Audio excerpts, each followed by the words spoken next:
Inas. Serving the Republic of the Philippines for more than 75 years. Ito po ang Presidential Broadcast Service. Pakinggan, panoorin, agaran in real time, o balikan sa pag-scroll up and down. Mga balitang dapat malaman, impormasyong tunay at napakikinabangan saan ka man sa buong kapuluan. Bangon sa bagong sigla, kababayan. Kasama ang social media, powered broadcaster ng bagong mamamayan. Tapat sa pag-uulat. Ito po ang Presidential Broadcast Service. Sa Kalbayog, Radyo Pilipinas, 882 AM.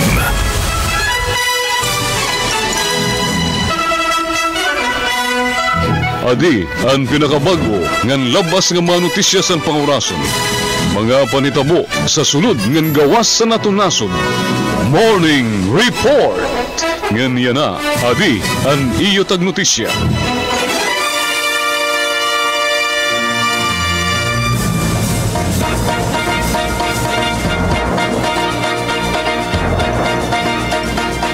Aton oras, 5 minutos sa naglabay sa alas 6. Maupay nga aga sa iyong atanan. Aton pet sa Agosto 20, 2025. Welcome sa Wednesday edition sa Morning Report. Ako ang iutag notisya yan nga Miyerkules, Suzette Pretensio. Ngan kaupod naton sa Master Control, si Joven Cardenas ngan si Kuya Ezrael Ezra Taro. Para sa aton mga nahikay nga balita, sa aton mga laray uluhan, bag-o nga proyekto sa Calbayog LGU nga Northwest Samar State University matutok sa mas marigon nga proteksyon kontra sa pagbaha. Board of Regents aprobado na ang NWSSU Dormitory Manual para sa kaupayan sa mga estudyante. Samtang kapakyasan sa DPWH nga makigkoordinar sa River Basin Control Office sa pagpapatuman sa mga flood control projects na silip sa hearing sa Senado. Supreme Court nagmando sa komento tikang sa ehekutibo ngan lehislatibo mahitungod sa pagpostpone sa barangay ngan SK elections. Samtang 5 nga sospek lakip na ang duha nga high-value targets arestado sa buy-bust sa Parañaque. 3.2 million pesos nga droga na kumpiska. Ukraine diri hatag ang miskanano nga teritoryo sa Russia sa Malacan, Zelensky. Ngan Pilipinas mag-host sa ansyahan nga FIFA Futsal Women's World Cup. Masunod ang mga detalye sa sining mga balita pagkatapos la sa pipera nga mga pahibaro. This is a public service announcement. Discipline is the key. Umiwas sa aksidente sa daan. Ang pagmamaneho ay may kaakibat na responsibilidad, hindi basta mapaandar lang ang sasakyan. Kilatisin ang sarili, ang kahandaan sa manibela. Siguruhing inyong konsentrasyon ay hindi magagambala. Importante rin na ating laging isipin, init ng ulo ay huwag pairalin. Bagkus, kaligtasan ng lahat ang siyang dapat unahin. Isang mahalagang paalala mula sa Presidential Broadcast Service at Radyo Pilipinas, Radyo Publiko, 738. This is a public service announcement. Public service announcement From PBS, Presidential Broadcast Service at Radyo Pilipinas, Radyo Publiko, 738. Sa ASEAN, iisa ang laban pagdating sa kalusugan. Kaya't ang banta sa isa ay banta sa buong rehiyon. Ito ang diwa ng One Region, One Health. Alam niyo ba, noong kasagsagan ng pandemya, nagpadala ng tulong ang mga kapitbansa ng mga PPE, test kits at kaalaman. Dahil sa koordinadong aksyon ng rehiyon, mabilis at maayos itong naiparating sa mga nangangailangan. Nagkaroon ng online training, palitan ng datos at sabayang aksyon. Bawat bansa alam ang susunod na hakbang kahit magkakaiba ng hamon. Nagkaisa rin ang mga scientists at health workers mula sa iba't ibang bansa. Nagtulungan sila sa sa pagbabahagi ng research, pagbuo ng solusyon at pagtuturo para mas mapabilis ang tugon. At hindi lang kalusugan ng tao ang mahalaga. Minsan, ang sakit ay nagmumula sa hayop o kapaligiran.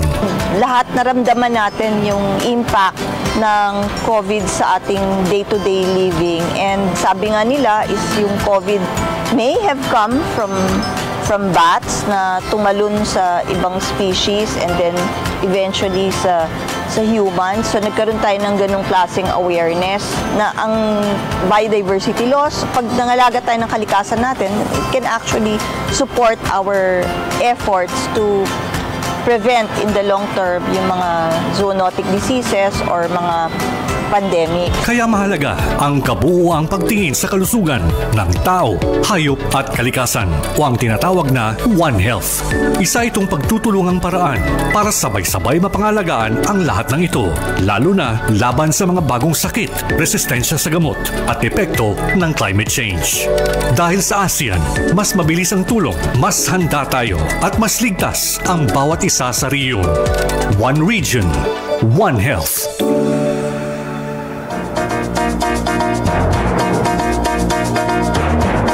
Aton oras, 10 minutos sa naglabay sa alas 6.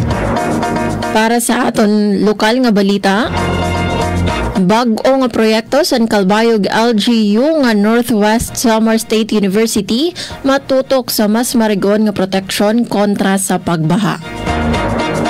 Ngan Board of Regents, aprobado na ang NWSSU Dormitory Manual para sa kaupayan sa mga estudyante. Detalye sa sining mga balita, pamatian naton sa akon report. Radyo Pilipinas Report. Formal na nga ginpermahan sa gobyerno lokal sa Calbayog nga Northwest Samar State University o NWSSU ang usa nga Memorandum of Agreement o MOA para sa proteksyon sa mga residente nga pagtatawagon nga Flood Guard Calbayog nga nagtutuyo nga pakusgon ang kapasidad sa syudad nga kontrahon ang peligro sa pagbaha.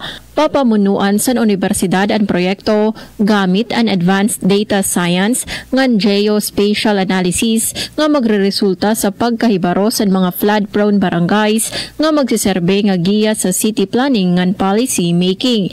Ginpangunahan ang permahay ni Mayor Raymond Uy ngan University President Benjamin Picayo nga nagpapakita sa pagbubligay sa universidad ngan gobyerno lokal para sa disaster risk reduction ngan mas marigon nga komunidad. Ang Flood Guard Calbayog in usa nga maupay nga ehemplo kung paanano nagkakaurusa ang gobyerno ngan akademya para sa makabag-o nga solusyon sa climate ngan disaster challenges. Samtang sa lain pa nga balita, opisyal na nga ginaprobahan sa Board of Regents ang dormitory manual sa Northwest Samar State University nga usa nga importante nga pitad para sa mas mahapsay nga talwas nga pag-istar sa mga estudyante sa sulod sa universidad. Katuyuanan sa manual nga mag-alutaga sa klaro nga guidelines sa residential life, community standards, ngan student welfare, agud masiguro ang talwas ngan inklusibo nga kalibungan nga nakatutok sa pag-uswag sa academic and personal growth sa mga residente. Ginpangunahan ini ni Dr. Rio de Makiling, Vice President for Administration and Finance, kaupod ang mga representante sa mga magkadordelain nga buhatan og student leaders como pagpamatuod sa pagkaurusa nga pagbubligay para sa kaupayan sa mga estudyante. Ginsisiring nga usa ini nga makasaysayan nga pitad sa pagpakusog sa student welfare ngan institutional governance sa NWSSU. Para sa Bagong Pilipinas, Suzette Pratencio, Radyo Pilipinas, Radyo Publiko, Calbayog. Aton naman pagsusundo na naton mga national sports ngan lang yaw nga balita pagkatapos la san pipera nga mga pahinumdom. This is a public service announcement. Discipline is the key. Umiwas sa aksidente sa daan. Ang pagmamaneho ay may kaakibat na responsibilidad, hindi basta mapaandar lang ang sasakyan. kilatisin ang sarili, ang kahandaan sa manibela, siguruhing inyong konsentrasyon ay hindi magagambala. Importante rin na ating laging isipin, init ng ulo ay huwag pairalin, bagkus kaligtasan ng lahat ang siyang dapat unahin. Isang mahalagang paalala mula sa Presidential Broadcast Service at Radyo Pilipinas, Radyo Publiko, 738. This is a public service announcement. Public service announcement. From PBS, Presidential Broadcast Service at Radyo Pilipinas, Radyo Publiko, 738. Hindi na lang sa sariling bayan ay papamalas ang talento ng Pilipino. Dahil sa ASEAN, umaabot na sa iba't ibang panig ng rehiyon ang sining natin, kinikilala, pinapakinggan at hinahangaan. Alam mo ba, mas marami na ang Filipino artist na naipapakita ang kanilang obra sa buong Southeast Asia dahil sa ASEAN. I can't wait for ASEAN to create more programs that will encourage collaboration. I think what would be nice is meeting the past participants. ASEAN would be open to residencies not just for artists but also to writers, to art critics, to curators, to other cultural workers. Sa ASEAN Artist Residency Program, ilang Pilipino na ang napiling lumikha ng sining sa Jakarta, Indonesia. At ang kanilang likha, bahagi na ngayon ng permanent collection ng ASEAN Gallery. Mayroon ding Connect ASEAN, isang art exchange program na gumagamit ng online at on-site exhibits sa mga palabas sa Manila, Jakarta at Busan. Tampok ang mga likha ng Filipino artist sa harap ng libu-libong manonood. At nitong 2024, tampok rin ang galing ng mga Filipino graphic artist sa ASEAN Graphic Arts Exhibition sa Vietnam, kasama ang higit 150 likha mula sa buong ASEAN. Pero higit pa sa pagpapamalas ng husay sa sining ang layunin ng ASEAN. Sa pamamagitan nito, nabubuo ang palitan ng kultura at ideya sa pagitan ng mga artist mula sa iba't ibang bansa. Mula rito'y sumisibol ang koneksyon, pagkakaibigan at mga obrang mas makabago, mas makulay at mas makahulugan. Dahil sa ASEAN, ang sining ng Pilipino ay hindi na lang para sa lokal na eksena. Ngayon, may entabladong regional, mas malawak, mas makulay, at mas kinikilala.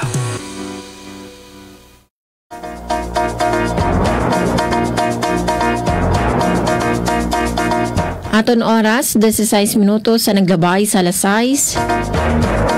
Para sa aton siyahan nga national nga balita, kapakyasan sa DPWH nga makigkoordinar sa River Basin Control Office sa pagpapatuman sa mga flood control projects na silip sa hearing sa Senado. Gin-question ni Senate Blue Ribbon Committee Chairman Senator Rodante Marcoleta ang Department of Public Works and Highways o DPWH tungod sa kawaray koordinasyon sini sa River Basin Control Office nga attached agency sa DNR nga may mandato mag-integrate sa flood control management sa bugos nga nasod.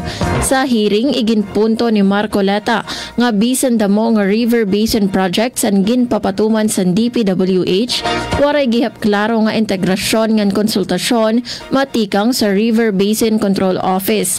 Aminado naman si DPWH Secretary Manuel Bunuan nga waray sira nakigkoordinar sa nasabi nga opisina.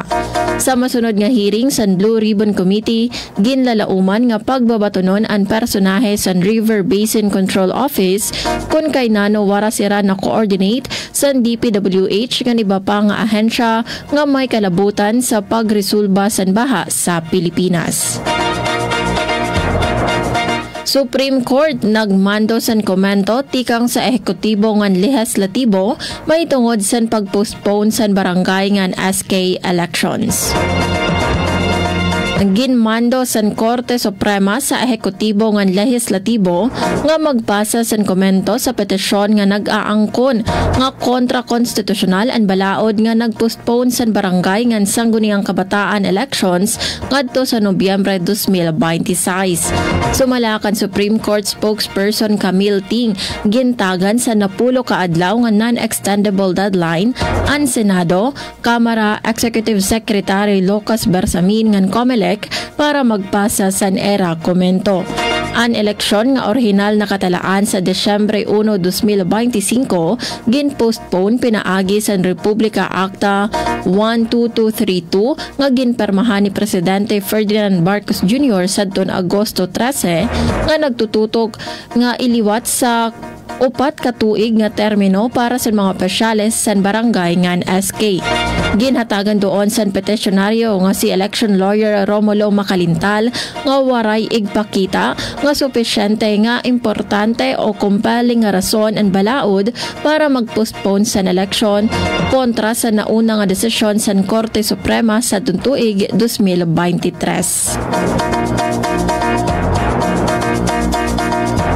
Samtang Department of Transportation nagpahinumdom sa mga airlines nga katungdanan sa mga pasaheros and timely flight updates. Nagpahinumdom ang Department of Transportation o DOTR pinaagi sa Civil Aeronautics Board o CAB nga tanan nga airlines kinahanglan maghatag sa sakto ngan hulos nga timely information bahin sa flight status. Sumala sa DOTR ana delatar nga pahibaro sa flight changes, delays o cancellations nagdudurot sa dako nga kasamok sa mga pasahero ug nagreresulta sa dugang nga gastos para sa pagkaon o akomodasyon. Ini nga mando kasunod sa direktiba nga masiguro ang hassle-free air travels para sa mga Pilipino. Sa advisory nga ginpermahan ni CAB Executive Director Carmelo Arcilla, ginpahinumduman ang airlines sa era obligasyon nga maghatag sa husto nga serbisyo nga impormasyon uyon sa Air Passenger Bill of Rights. Gintawag gihapon ang mga kinahanglanon nga ihatag ang nga tanan nga bulig sa mga pasahero nga maapektuhan sa mga pagbabago. PNP Anti-Cybercrime Group ngan LTO nakigsumpayan para kontrahon ang cybercrime ngan fixers sa transportasyon. Nagperma sa Memorandum of Understanding o MOU ang Philippine National Police Anti-Cybercrime Group o PNP-ACG ngan Land Transportation Office o LTO para magpakusog sa kooperasyon kontra cybercrimes sugad sa online scams ngan pagdamo sa fixers sa transaksyon sa transportasyon. Ang kasarabutan nga ginpermahan nira PNP-ACG Director Brigadier General Bernardo Yang ngan LTO Chief Vigor Mendoza II sa Camp Crame nagtutugot sa pagbalyuay sa mekanismo para magpatuman sa mga polisiya sugad man ang pagdara sa joint training sa cybersecurity ngan data protection. Sumalakan yang tungod sa pagsaka sa paggamit sa online platforms para sa lisensya ngan rehistro, dako ang kinahanglan nga proteheran nga personal nga impormasyon ngan depensahan kontra krimen online. Dugang pa ang MOU magahatag sa usa nga tinindog nga puwersa sa pag-atubang sa mga cybersecurity threats sa sektor sa transportasyon. Philippine Navy and Australian Defense Force nagdumara sa maritime activities sa ilarom sa Exercise Alon 2025. Nagdumara sa koordinado nga maritime activities ang Philippine Navy and Australian Defense Force sa Lubang Island, Mindoro, kasumpay sa Exercise Alon 2025 nga nagtikang sa Puerto Princesa, Palawan sa Agosto 15. Lakip sa naval assets ang BRP Jose Rizal sa Pilipinas nga ng HMAS Brisbane sa Australia. Gindumaran mga drills sugad sa personal transfer, communication exercise, anti-submarine operations, night steaming and flight quarters. Sumala sa AFP, ining aktibidad nagtutuyo magpabaskog sa interoperability, operational readiness ngan kooperasyon sa maritime security.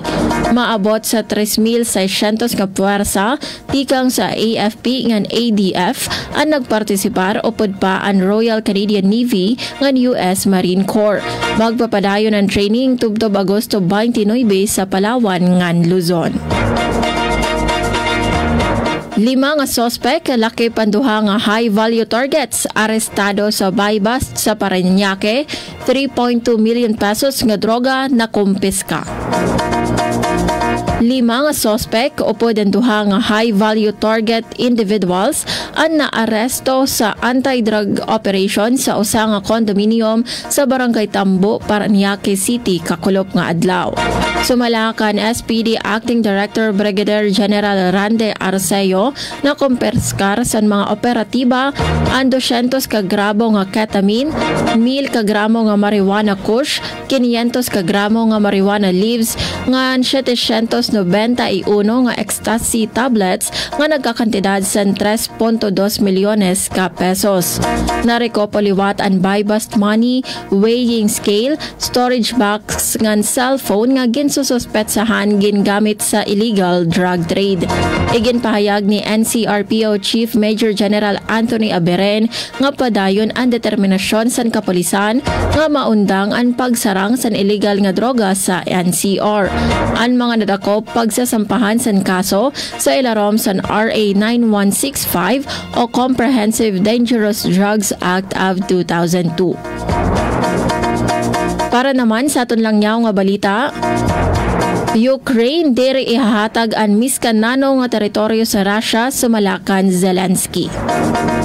Iginpahayag ni Ukrainian President Volodymyr Zelensky nga diri gud sira magahatag san teritoryo sa Russia bisan pa san pagdamo san espekulasyon nga mahimo magkakamayada land for peace negotiations.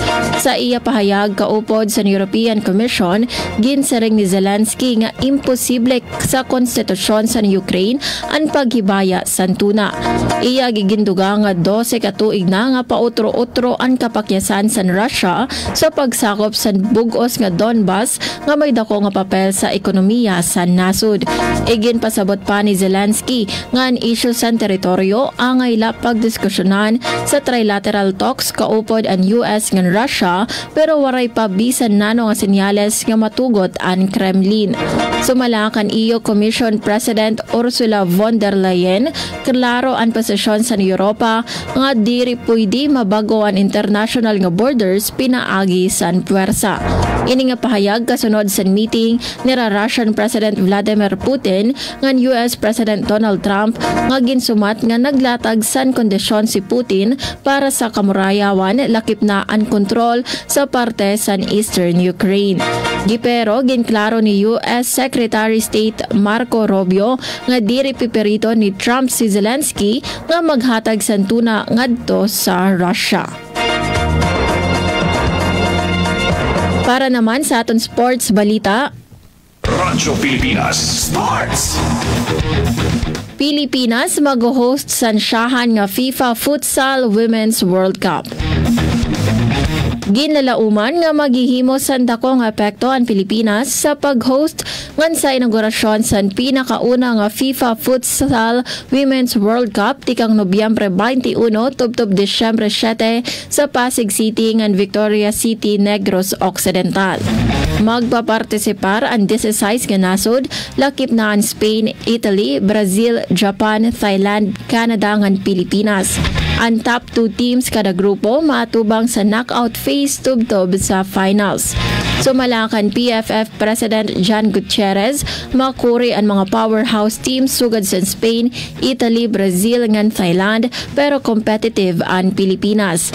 Mayada sa 20 women pool team nga pangungunahan nira Inday Tolentino ngan Isabella Flanagan nga igtitrim ngadto sa 14 nga players. Sigon pa kan Gutierrez, hapsay ang preparasyon sa hosting ngan sigurado nga uyon sa FIFA standards. Ang opisyal nga draw ceremony nakatalaan sa Setyembre 15 samtang may training camp ang team sa Japan sa mid-September. Para naman sa aton kamutangan sa naton panahon, Radyo Pilipinas Weather.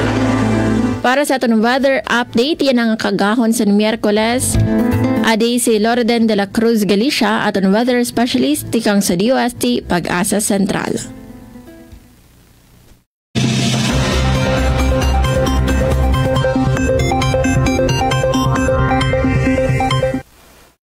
Magandang araw Pilipinas, narito ang latest sa lagay po ng ating panahon. Apektado ng easterlies ang silangang bahagi ng Luzon at ng Kabisayaan, habang Intertropical Convergence Zone naman o ITZZ ang nakakaapekto sa Mindanao at lalawigan ng Palawan. Pareho po itong weather system ay nagdudulot ng mga pagulan sa ilang bahagi po ng ating bansa.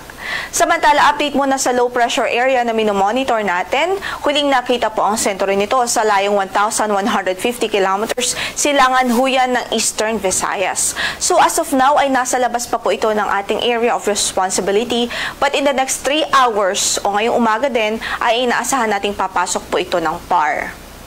Nakikita po natin sa latest analysis natin ang magiging projection po nitong LPA ay lalapit at tatawid po ito sa Northern Luzon at ang pinaka-early na posibleng approach nito sa landmass natin ay sa araw po ng Biyernes. At dalawang posibleng senaryo na nakikita po natin dito sa low pressure area.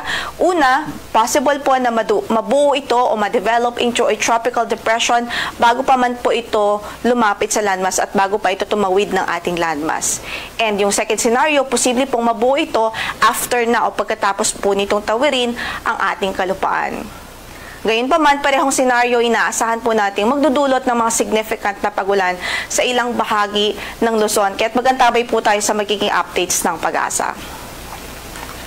Para naman sa magiging lagay ng ating panahon sa araw na ito, dito nga po sa Catanduanes, Albay, Sorsogon ay inaasahan po natin ang maulap na papawurin na matataas na tsansa ng mga pagulan at pagkidlat pagkulog dahil po sa easterlies. Samantalang sa Metro Manila at natitirang bahagi naman ng Southern Luzon, dito sa Central Luzon at maging sa Northern Luzon, asahan po natin ang mga localized thunderstorms, especially sa hapon at gabi dahil din sa easterlies. Samantala, sa Palawan Province, inaasahan po natin ang maulap na papawurin at tsansa o mataas na tsansa ng mga pagulan dahil sa Intertropical Convergence Zone. Ang magiging pagtayo ng ating temperatura sa Metro Manila ay mula 24 hanggang sa 33 degrees Celsius, 17 to 25 degrees Celsius naman sa Baguio City, 25 to 32 sa Lawag City, 24 to 33 sa Tugigaraw, 25 to 31 degrees Celsius sa Legazpi City, habang sa Tagaytay ay 23 to 29 degrees Celsius. Samantala, maulap din ang papawurin at mataas ang tsansa ng mga pag-ulan sa Northern at Eastern Samar dahil din po sa easterlies. Samantalang dito nga po sa Palawan, ulitin nga lamang po natin ay maulap ang papawurin at mataas ang tsansa ng mga pag-ulan ngayon. Actually, nakikita po natin na as of now ay inuulan po itong lalawigan ng Palawan. Malakas na mga pagbuhos dahil din po sa Intertropical Convergence Zone. Samantala, sa natitirang bahagi pa po ng Visayas, asahan natin ng mga localized thunderstorms, especially in the afternoon or evening dahil sa easterlies. Habang sa Mindanao naman ay bahagyang maulap hanggang sa maulap din ang papawurin at may tsansa din ng mga kalat-kalat na pagkidlat at pagkulog any time of the day dahil sa Intertropical Convergence Zone. Saan man ang lakad ng ating mga kababayan, abiso pa rin natin at advice natin magdala po ng payong at mga pananggalang sa ulan dahil posible pa rin po ang mga localized thunderstorms even doon sa lugar na hindi gaano kaapektado ng mga malawakang pag-ulan. Samantala, para sa pagtayo ng ating temperatura sa Tacloban, from 25 to 31 degrees Celsius, sa Iloilo, 25 to 33 degrees Celsius, 26 to 31 degrees Celsius naman ho sa Cebu, 24 to 31 degrees Celsius sa Kalayaan, 25 to 32 sa Zamboanga City, 24 to 30 degrees Celsius sa Cagayan de Oro, 25 to 31 degrees Celsius sa Davao City. At sa ngayon ay wala naman po tayong gale warning na nakataas sa mga bahagi ng ating mga baybaying dagat. Banayad hanggang sa katamtaman ang magiging pag-alon ng kondisyon ng ating karagatan. Ang sunrise po natin for today is 5:43 in the morning at lulubog ang araw mamaya sa ganap na alas 6:16 ng gabi. Ito po si Lori de la Cruz Galicia. Magandang umaga po.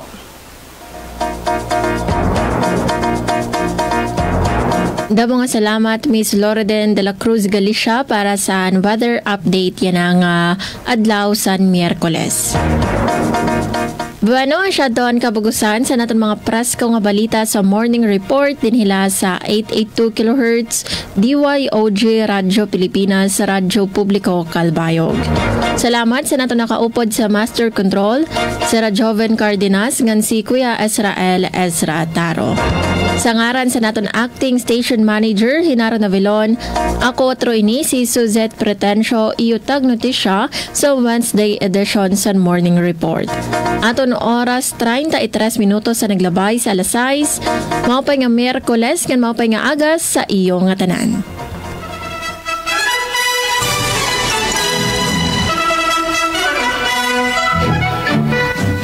bala na ibatian ang pinakabago ngan labas nga mga notisya. Halad, serbisyo publiko sa niyo istasyon. DYOG, Radio Pilipinas, Kalmayog.